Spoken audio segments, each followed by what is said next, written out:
Jadi lu pasti ngerti kalau ada sesuatu yang harus diubah dalam Betul. kontestasi politik kita. Ya.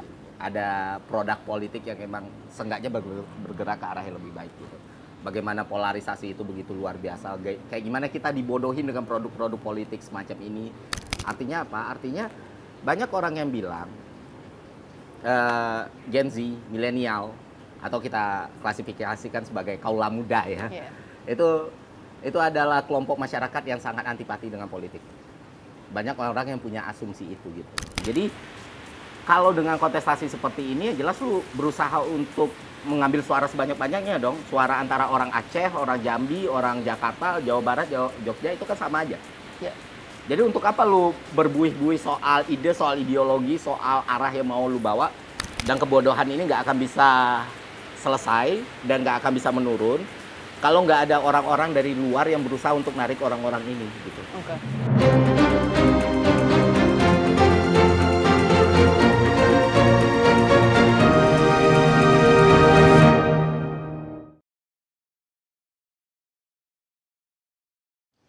Ferry Irwandi, seorang YouTuber dan konten kreator kelahiran Jambi. Ternyata Ferry ini lulusan Sekolah Tinggi Akuntansi Negara atau STAN. Dan dia tuh dikenal sama masyarakat katanya sebagai ahli stoikisme. Mungkin gue harus belajar juga nih soal ini. Pernah jadi seorang PNS, sekarang Ferry resign dari PNS demi fokus jadi konten kreator. Benar nggak, Fer? Dua part terakhir agak Nggak benar. Agak Coba bukan diklarifikasi. nggak benar Coba diklarifikasi, Fer. Kalau ahli stoikisme enggak, cuma belajar doang. Dan kebetulan waktu itu lagi bikin satu konten stoikisme, terus ya udah tiba-tiba naik dan dikenalnya itu gitu loh.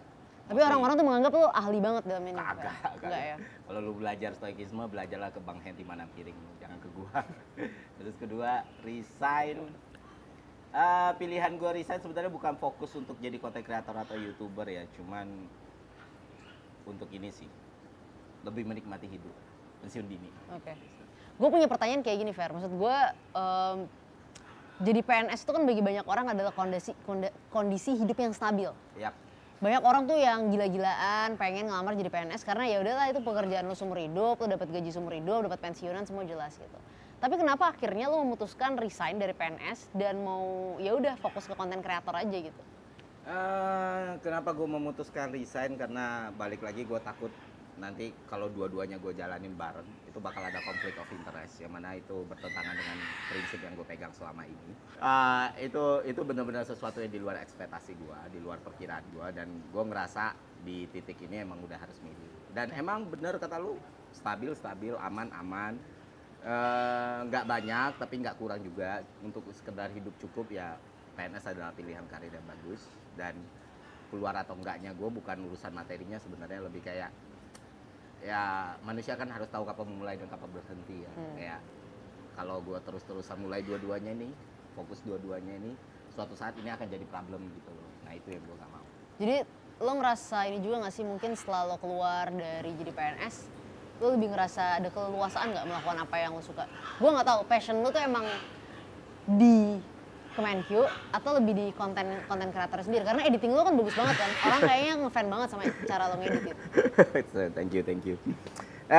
Keleluasaannya jelas ya, karena dulu kan punya responsibility dan tanggung jawab, dan itu part of professionalism gue ya, bekerja.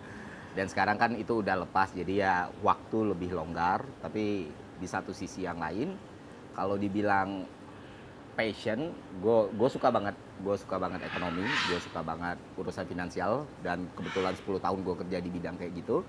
Ya kalau dibilang lebih passion, mungkin lebih passion di situ ya, lebih ada interest di situ juga. Karena kebetulan gue belajar videografi dan editing itu terbilang baru sekali di umur gue 25-26 tahun. Dan itu pun karena keadaan. Karena waktu itu ya hitungannya pegawai baru lah ya, hitungan pegawai muda gitu. Di kantor itu belum ada orang yang bisa pegang kamera, gue dituntut belajar itu dan ternyata cocok. Jadi ya passion emang di bidang finansial, cuman gue ngerasa dengan jadi content creator seenggaknya gue bisa berdikari lah gitu. Dan anak gue semakin gede, anak gue umur 6 tahun, 7 tahun, mau sebanyak apapun uang yang gue kumpulin, karir sebagus apapun ini kan nggak bisa diulang gitu. Fase-fase dia umur segitu gitu, yang mana dia butuh banget keberadaan bapaknya. Jadi ya gue pikir ini mungkin jadi pilihan yang paling bagus buat gue sekarang. By the way, gue kan beberapa waktu lalu tuh nontonin video TikTok lo apa ya? Apa waktu lo acara di yang ruang publik itu? Iya, oke. Gue undang lu. Iya, gue nggak bisa datang, sayangnya. Padahal sangat seru ya kayaknya acara itu. Lucu sih. Tapi gue nonton di Total Politik kok itu fullnya. Nah tapi gue inget lo kayak lagi ngomong sama penonton kalau nggak salah lo ngomong bahwa nggak perlu partai politik aja kita kok bisa ngumpulin orang sebanyak ini gitu kan. Nah pertanyaan gue tuh adalah mungkin lo ceritain dulu deh acaranya apa, gue udah tahu tapi kan publik perlu tahu apa acaranya. Jadi sebenarnya dan kenapa lo punya ide tentang ruang publik ini? Jadi sebenarnya gini, karena kalau kayak gini kan gue harus belajar ke lu ya, lu yang orang yang udah nyemplung langsung, Nggak lu juga. yang udah ngadepin 1000, 2000, 3000 tekanan kiri kanan ya, berdiri sendiri gitu. Gue dapet endorsean ya, oke lanjut. Ya gue jujur apa yang dilakukan Samara 2019 ke atas itu, bahkan sebelumnya itu sesuatu yang luar biasa dan jadi landmark juga. Mantap. Jadi lu pasti ngerti kalau ada sesuatu yang harus diubah dalam kontestasi politik kita. Ya. Ada produk politik yang memang seenggaknya bergerak ke arah yang lebih baik gitu. Bagaimana polarisasi itu begitu luar biasa. Kayak gimana kita dibodohin dengan produk-produk politik semacam ini. Yang mana kalau kita melihat talk show atau kita melihat ketika ada diskusi itu lebih kayak either itu politik identitas, either itu fitnah atau menyerang secara personal, tapi kita sangat minim bagaimana orang-orang bicara soal gagasan atau idenya. Terlepas itu benar atau salah gitu. Sampai sekarang caleg-caleg kita nggak tahu apa yang mereka bawa, apa yang mereka pengen tahu. Dan sebelumnya setiap gue ketemu quote and quote prominent people ya, ketemu orang-orang yang emang bisa mengeksekusi itu, gue nuntut ke mereka gitu. Kayak misalnya lu ngebahas KUHP, lu ngebahas Ciptaker, lu ngerasa anak muda nggak bisa relate dengan itu, tapi di satu sisi lu nggak buka ruang diskusinya, ya bagaimana? Ya kan? Setuju. Selama berbulan-bulan, ya nanti gue nggak dapetin itu gitu. Ya udahlah, gue buat sendiri dengan kapasitas yang gue punya. Dan gue sangat percaya dengan Ari Putra dan Budi, ya teman-teman sendiri, dan mereka juga gue floorin idenya gimana kalau kita buat. Gitu, nggak usah pakai sponsor, kita buat aja. Gue punya coffee shop kecil, kopinya biasa aja gitu. Tapi bisa ngumpulin orang lah.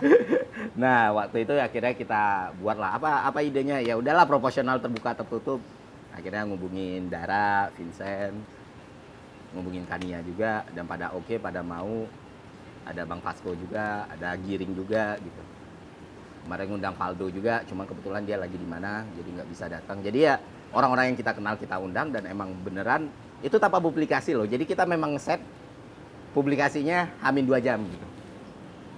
Supaya tidak rame, supaya nggak yang meledak, karena ruangannya kan kecil banget. Dan ternyata sampai jalan pun penuh gitu ya, orang-orang datang. Artinya apa? Artinya banyak orang yang bilang Gen Z, milenial, atau kita klasifikasikan sebagai kaula muda ya. Itu adalah kelompok masyarakat yang sangat antipati dengan politik. Banyak orang yang punya asumsi itu gitu. Dan kalau kita lihat dalam demografi Indonesia, populasi mayoritas justru datang dari usia segitu kan, dari 14 tahun sampai 34 tahun. Nah, kita mau menguji nih hipotesis kalau anak muda itu benarkah apatis, benarkah tidak peduli, atau selama ini demand mereka tentang produk politik tidak terpenuhi, makanya mereka jadi kayak gitu. Karena selama ini ya bagaimana kita mau peduli, wong yang kalian kasih kayak gini kok gitu. Akhirnya kita buat ruang publik itu, dan ternyata emang disambut dengan sangat positif ya. Bahkan tanpa publikasi, tanpa ada marketing, tanpa bikin acara yang mewah, ya semua orang datang dan menikmati, dan ya itulah juga. Nah, tapi lo percaya nggak sih, Fer, dengan maksudnya gue tuh juga termasuk orang yang percaya dengan institusi partai politik ya, meskipun gue udah gak berpartai, gue tuh percaya banget dengan institusi partai politik, karena gak mungkin negara gak ada partai. Kayak lo tadi cerita udah banyak soal suara keterwakilan segala macam. Tapi kan memang peran kita semua yang di luar partai beda nih sama orang-orang yang dalam partai. Lo percaya gak sih peran-peran alternatif partai yang tentu fungsinya beda nih sama partai gitu kan, itu bisa punya efek, punya dampak untuk ningkatin literasi politik publik Indonesia yang kita tahu memang nggak setinggi itu gitu. Oke. Kalau percaya sih percaya, tapi bisa diuji atau enggak kan belum gue lakuin. Makanya kita coba. Udah itu jawabannya? Iya. Oke. Makanya kita coba. Jawabannya sangat saintifik. soalnya kita nggak ada pilihan yang lain. Iya. Soalnya kita nggak ada pilihan yang lain. Bayangin kalau lu bisa menggerakkan massa, menggerakkan meningkatkan literasi politik orang Indonesia via jalur alternatif, berarti kan semua posibilitas kebuka dong. Jadi kontestasi kita bisa ada, bukan lebih baik ya, ada kemungkinan untuk lebih baik. Karena kalau cuman ya lu orang yang udah ngerasain 2019 kayak apa, 2014 balik lagi 2009, ya nggak akan ada yang berubah gitu. Apa yang menurut lu paling fundamental salah sehingga dalam posisi saat ini partai-partai kita tuh kalau dalam spektrum tuh simplistis banget gitu. Iya. Kayak misalnya Islam dan nasionalis gitu. Tapi kan kita tahu partai nasionalis kita juga banyak. Membedakan satu sama lain kan juga agak berat kan. Mungkin ada yang beda banget lah satu sama lain, tapi membedakannya secara spesifik juga berat. Dan yang di Islam ini juga mereka mengatakan bahwa kita juga nasionalis, kita bukan ya kan. Jadi gimana tuh cara membedakannya gitu? Dan apa maksudnya fundamental salah sehingga kita nggak bisa membedakan gitu sampai di detik ini? Karena sistem yang ada selama ini emang kalau gue punya partai politik ya jelas gue akan lebih generalis daripada akan spesialis kan, karena balik lagi suara itu langsung datang kepada para caleg-calegnya kan. Makanya lo dukung sistem pemilu tertutup.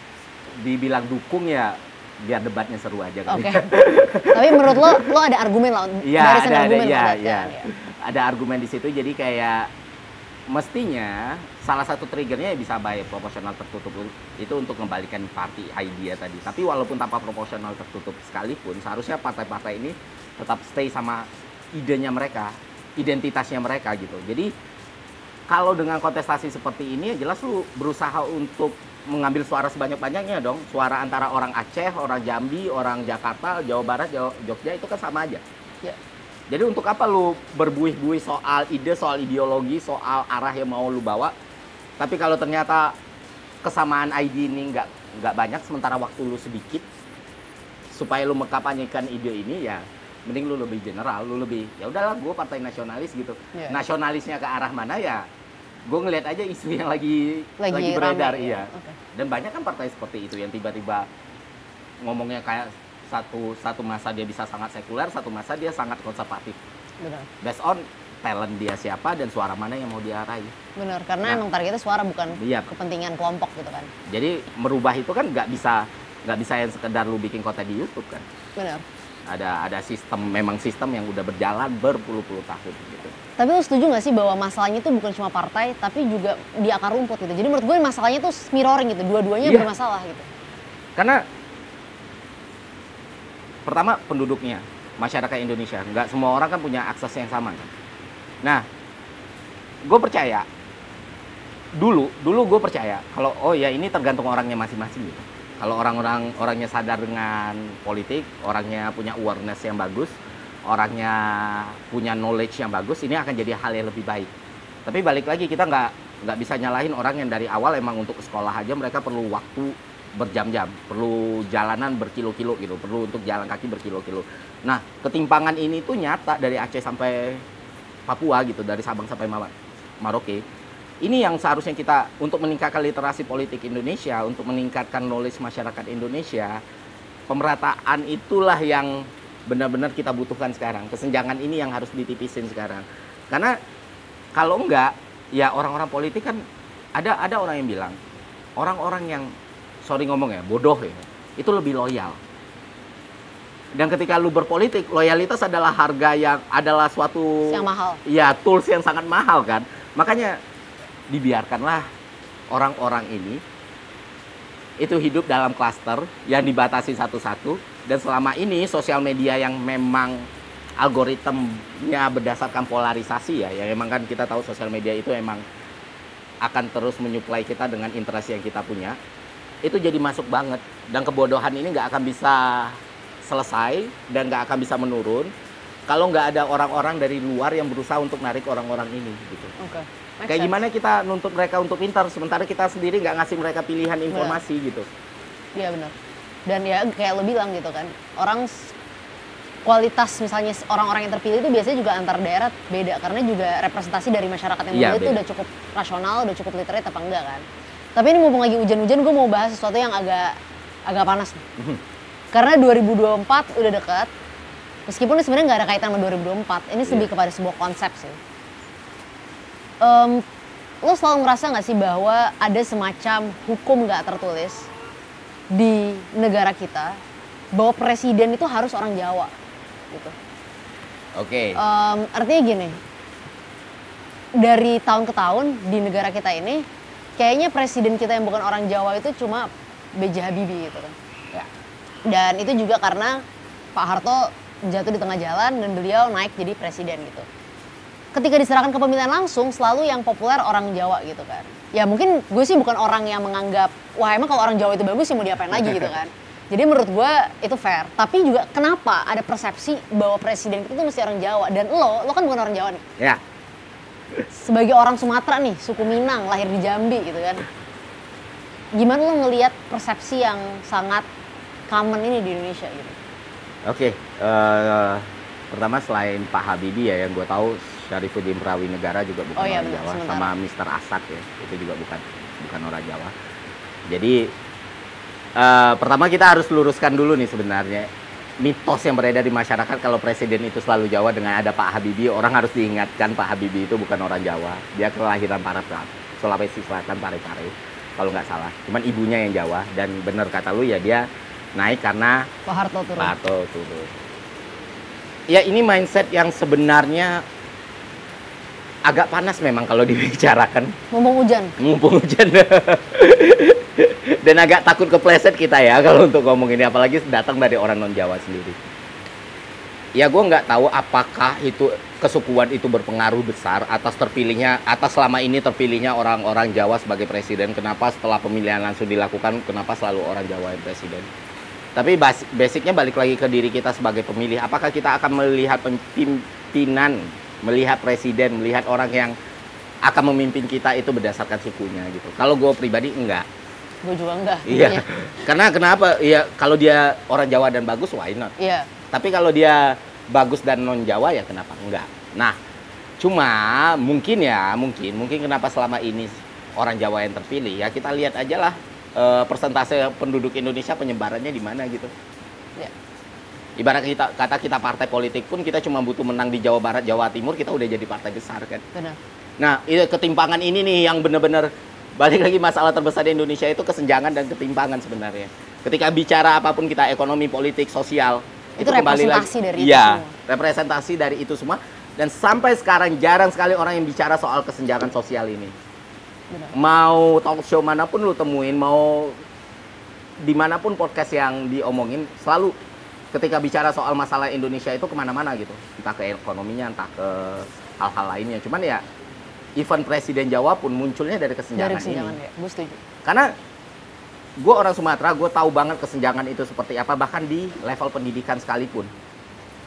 Gue ngerasa di sekolah gue di Jambi, di SMA, di SD, SMP, SMA, oh, gue tuh udah pintar banget loh gitu. Ada perasaan kayak gitu. Oh, gue udah nguasain banget loh. Gue nggak butuh belajar loh. Kompetisi di sini nggak kuat loh gitu. Terus gue kuliah di Jakarta, gue baru tahu. Ini orang yang emang Jawa banget, bahkan Jawanya di Kabupaten Sragen gitu. Itu punya kemampuan bahasa Inggris yang luar biasa. Yang mana di Jambi tuh gue nggak pernah nemu anak-anak usia gue ngomong bahasa Inggris selancar itu. Dan mereka punya kecerdasan luar biasa dan pengetahuan luar biasa. Sementara kita di daerah ini, jangankan untuk ngomong kayak gitu loh. Untuk memahami hal simpel aja kita butuh effort yang lebih. Nah itu yang gue lihat. Ya itu mungkin muncul dari situ ya. Kenapa pilihannya sementara ini yang kita lihat ya cuma muncul dari orang Jawa. Karena penduduk paling banyak di sini. Dan akhirnya karena kayak tadi lu bilang sekolah-sekolah memang banyak yang terpusat mungkin bagus gitu di Jawa.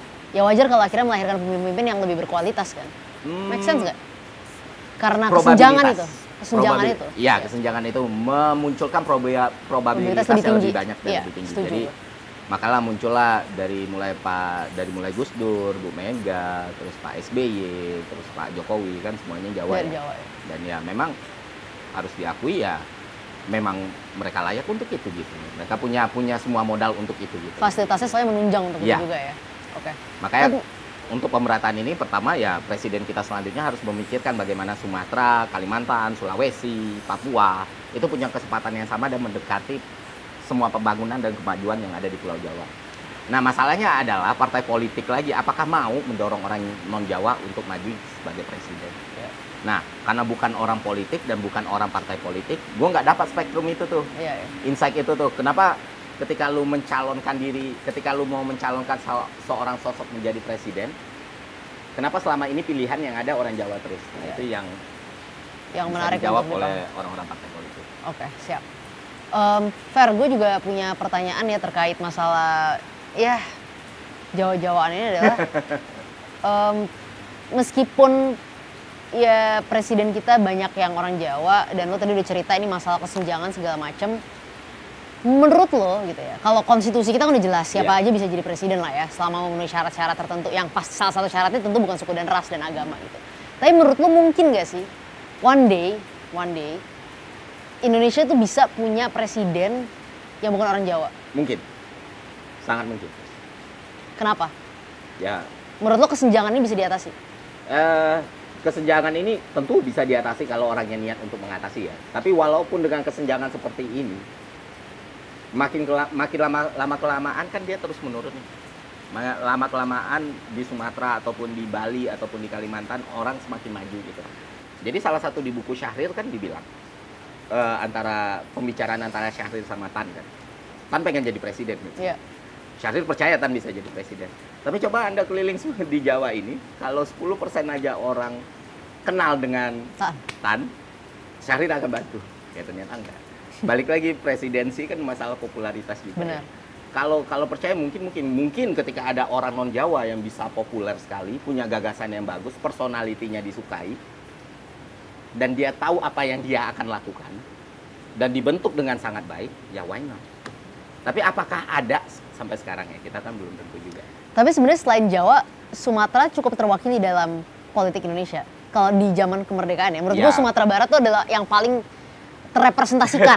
Ya kan, coba lu lihat pendiri bangsa kita. Bung Hatta, Muhammad Natsir, Sultan Syahrir, Tan Malaka, siapa lagi tuh Sumatera Barat. Gue rasa sampai detik ini pun di politik Indonesia banyak banget dari representasi Sumatera Barat gitu. Lo sebagai suku Minang merasa cukup terwakili nggak? Itu jadi kayak kebanggaan domestik ya, kebanggaan internal ya, kayak ketemu orang Minang ya. 3 dari 4 pendiri bangsanya orang Minang gitu. Kayak bahkan ada yang nyebut Sumatera Barat itu provinsi yang menghasilkan pabrik intelektualitas Indonesia gitu kan. Dan ya kalau kita lihat dari zamannya Pak Hatta pun ya emang banyak orang Minang yang berkiprah dan populer di politik Indonesia. Ya cukup representatif dan sampai sekarang pun gue juga ketemu banyak orang Minang yang ya kayak Valdo Maldini, ya kan? Ya Valdo, Samara, Rian itu politikus muda yang paling mencuat di 2019 kemarin. Terus ada Bang Vasco juga orang Minang juga. Vasco gue baru tau ada orang Minang, lanjut. Dia orang Minang. Terus yang punya total politik itu Ari Putra. Dua Minang? Budi enggak. Budi bukan Minang? Ari Putranya Minang? Ari Putranya orang Minang. Terus di Golkar ada Pak Hasan Asbi ya. Orang Minang juga. Jadi ya. Di Gerindra ada Pak Fadlizon. Fadlizon juga orang Minang juga. Keterwakilan itu masih ada. Dan emang mungkin karena budaya sih Sar. Kita itu emang dididik, mostly ya, keluarga Minang, apalagi keluarga Minang perantauan. Kita dididik dengan hikayat, kita dididik dengan buku, kita dididik dengan surau. Dan orang Minang suka banget ngobrol kan. Misalnya sudah sholat, itu pasti ya di musola-musola, di surau-surau itu bakal rame dan ya udah apapun diobrolin di situ. Budaya diskusi itu pun muncul gitu loh. Jadi ketika masuk ke pentas politik nasional, kita tinggal ngebawa hal yang udah tertanam dari kita sejak kecil gitu. Nah itulah yang gue lihat dari udah gue ini gitu. Dan ya sebagai orang Minang ya cukup senang ada keterwakilan di situ. Tapi apakah Sumatera Baratnya terdampak langsung dengan keterwakilan ini? Nah itu yang pertanyaan selanjutnya ya. Gue mau, sebelum gue tutup nih, gue mau ngasih tahu sama lo bahwa kita bakal masuk ke segmen kedua. Nah di segmen kedua ini kita bakal main kalau aku menjadi. Jadi ntar bakal lo lihat aja di segmen kedua. Jadi Fer, di dalam fishbowl ini lo akan mengambil satu kertas. Nanti di dalam kertas ini akan ada sebuah jabatan di negara ini. Nah ntar lo, kalau lo udah lihat jabatannya apa, lo bayangkan kalau lo menjadi jabatan itu lo mau ngapain? Lo ambil dulu. Ini mana kertasnya? Oke. 1 nongol. Sip. Udah gak apa-apa, ntar diberesin. Kotor, kasihan. Iya udah oke. Oke. Gubernur Jakarta. Oke. Nggak enak anjing jadi gubernur Jakarta. Kenapa? Kan asik. APBD-nya paling gede. Biayanya mahal. Nggak bisa modal billboard, baliho nggak bisa. Oke, kalau jadi gubernur Jakarta ya. Ini gue udah jadi atau ikut? Udah lu sekarang gubernur nih ceritanya. Selesai kapan aja gue menang Udah, gitu ya. lu udah menang. Pertama, step pertama yang gue lakuin ya ngebuka semua DIPA-nya, APBD-nya sama TKDD-nya ya. Karena kita kan perlu tahu tuh perencanaan Jakarta itu ya based on itu gitu loh. Selama ini kita keluar duit di mana aja, belanjanya berapa, pendapatannya berapa, belanja modalnya berapa, belanja barangnya berapa, belanja pegawainya berapa. Dari sana kita mungkin bisa mengidentifikasi masalah yang ada di Jakarta. Nah, kalau hipotesis ada dua masalah makro di Jakarta. Pertama ledakan populasi, kedua geografi. Ledakan populasi ini yang akhirnya menghasilkan yang namanya kemacetan, polusi, masalah pemukiman dan lain sebagainya. Nah, pertama kita bicara dulu soal ledakan populasi di Jakarta. Masalah populasi Jakarta yang banyak sekali. Luas Jakarta itu kalau nggak salah cuma 662 km persegi di luar Pulau Seribu ya. Penduduknya itu sekitar 10-11 juta. Artinya itu kalau malam. Kalau siang orang-orang dari di luar kota satelit ini ya, itu pasti bakal lebih banyak lagi. Makanya salah satu kota terpadat di dunia ya. Kalau nggak salah cuma kalah sama Tokyo. Kalau nggak salah, dan dalam 5 tahun atau 10 tahun lagi itu kita pasti ngebalap karena bonus demografi tadi. Nah, ini kan problemnya sebenarnya gubernur kan bukan seseorang yang bisa mengubah Indonesia secara keseluruhan. Jadi kita harus tahu betul penyebab masalahnya apa. Kenapa orang bisa berbondong-bondong ke Jakarta tiap tahunnya? Dan ketika kita cari tahu, oh ya emang kesempatan adanya di sini. Kalau misalnya di daerah masing-masing mereka punya kesempatan yang sama, punya jaminan hidup yang sama, punya peluang yang sama, mungkin mereka akan tinggal di daerah mereka masing-masing. Berarti dengan kata lain ini sesuatu yang nggak akan bisa, bukan ruang lingkup pekerjaan gua. Karena ini ruang lingkup pimpinan yang lebih tinggi alias presiden gitu untuk mencari masalah soal ini, mencari solusi atas ini. Nah, yang bisa gua lakukan adalah memberikan solusi atas dampak yang timbul dari ledakan populasi itu. Misalnya kayak macet, ataupun kayak masalah pemukiman. Macet di Jakarta misalnya, ya macet di Jakarta mungkin penanganannya itu nggak akan semudah yang diomongin ya, karena kan susah banget, menyangkut politik dan sosial juga. Tapi yang pasti kita harus melihat jumlah kendaraan yang beredar itu begitu sangat banyak. Nah, pertama sebelum kita bisa mengurangi jumlah kendaraan yang beredar di Jakarta ini, yang pasti kita harus ngasih opsi dulu dong, pilihan dulu dong. Artinya transportasi massa itu benar-benar harus besar di Jakarta. Jadi semua alokasi anggaran mungkin porsinya akan gue tingkatkan sekali di transportasi publik ini. Either itu MRT, LRT yang emang terintegrasi dalam satu DKI Jakarta gitu, yang akan berubah jadi daerah metropolitan Jakarta kalau kita jadi pemindah ibu kota ya. Nah, dengan demikian berarti kan ketika masyarakat punya pilihan yang lebih baik dengan transportasi publik yang murah dan terjangkau ya, kenapa mereka harus bawa mobil? Sekarang kalau kita minta mereka untuk naik kereta dan lain sebagainya, sementara pilihan itu nggak ada, ya wajar mereka punya mobil. Ditambah lagi ya, di Jakarta kesenjangan itu kan, balik lagi masalah kesenjangan tadi, orang yang kaya itu bisa beli 2, 3, 4 mobil dengan sangat gampang gitu loh. Sebaliknya juga. Iya, dan ya gue kira ganjil genap selama ini tidak terlalu memecahkan masalah seperti itu karena mereka punya pilihan untuk beli, misalnya mereka punya mobil ganjil ya mereka beli genap mereka aja. Tinggal beli dua, ya, dan itu bukan beban yang berat buat mereka. Nah, kita kasih dulu pilihan transportasi massa ini, kita kasih pilihan transportasi publik ini, lalu selanjutnya mungkin kita bisa menerapkan pungutan atau aturan pajak kendaraan yang lebih tinggi. Jadi selain transportasi publik sudah nyaman, mereka juga berpikir kalau gue punya banyak mobil itu akan merugikan diri gue sendiri gitu loh. Dan kalau gue pakai mobil juga itu akan merugikan gue karena costly-nya akan sangat banyak. Jadi pilihannya dibuat, konsekuensinya dibuat. Itu mungkin bisa sedikit mereduksi ya. Terlebih lagi karena balik lagi masalah populasi itu bukan cuma masalah Jakarta doang, dan itu akan banyak sekali. Nah, ketika mobil yang beredar itu bisa lebih sedikit, jelas polusi udara juga akan semakin berkurang. Kita bisa lihat waktu kita pandemi COVID-19 2020 itu PPKM di mana-mana, kita dibatasi pergerakan. Yang gue ingat adalah berbulan-bulan gue ngelihat langit Jakarta itu biru. Artinya ada orang yang bilang mobil nggak ngaruh sama polusi, ngaruh loh ternyata. Itu yang kita lihat selama ini kan, dalam berapa bulan kita ngelihat, kita bisa melihat ternyata langit Jakarta itu biru. Nah, dengan pengurangan kendaraan pribadi ini yang mana orang beralih ke transportasi publik yang mumpuni, ini jelas jadi suatu hal yang baik. Gue juga akan menyelesaikan masalah di Bantar Gerbang. Iya, Bantar Gerbang itu 16 loh, 16 tingkat loh, kayak gedung 16 tingkat kan. Katanya ada kemungkinan untuk dialihkan jadi biogas, dan itu R&D-nya dari APBD Jakarta emang bakal gue alihin ke situ semua. Oke, siap. Ditanya kenapa, ya selain itu bisa mungkin bermanfaat, mengurangi sampah dan lain sebagainya. Gue ngeliat ini langkah politis yang bagus sebenarnya. Iya. Kalau gue mau jadi presiden selanjutnya, Benar. karena kelihatan. Kelihatan ya. Ketika gue jadi gubernur Jakarta, gue berhasil mengatasi masalah Bantar Gerbang. Lo langsung bisa pakai itu untuk jadi kampanye. keren. Iya. Nah itu bentuk yang kelihatan ya. Tapi dari obrolan kita kali ini ya Fer ya, gue mengambil kesimpulan bahwa mungkin tinggal tunggu waktu sampai partai-partai nanti mendekati Ferry untuk mengambil ide-ide Ferry. Nggak apa-apa, diambil aja kok.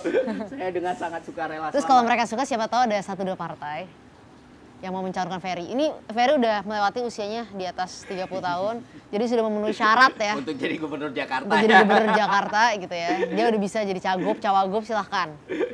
Thank you Fer udah datang ke sini. Semoga lo sukses, mau jadi gubernur Jakarta, jadi YouTuber, jadi dua-duanya juga nggak apa-apa. Soalnya sekarang kan udah tren jadi politisi sekaligus YouTuber. Itulah. Ya, trennya gitu. Arahnya kita ke situ. Oke. Untuk masa depan Indonesia yang lebih baik. Oke, thank you Ferry. Dan jangan lupa semua yang nonton, subscribe, like, dan komen di komisi.co. Dan kalau lo semua ada keresahan-keresahan terkait politik, lo bisa komentar di kolom komentar kita. Siapa tahu ntar lo yang gantiin Ferry duduk di sini.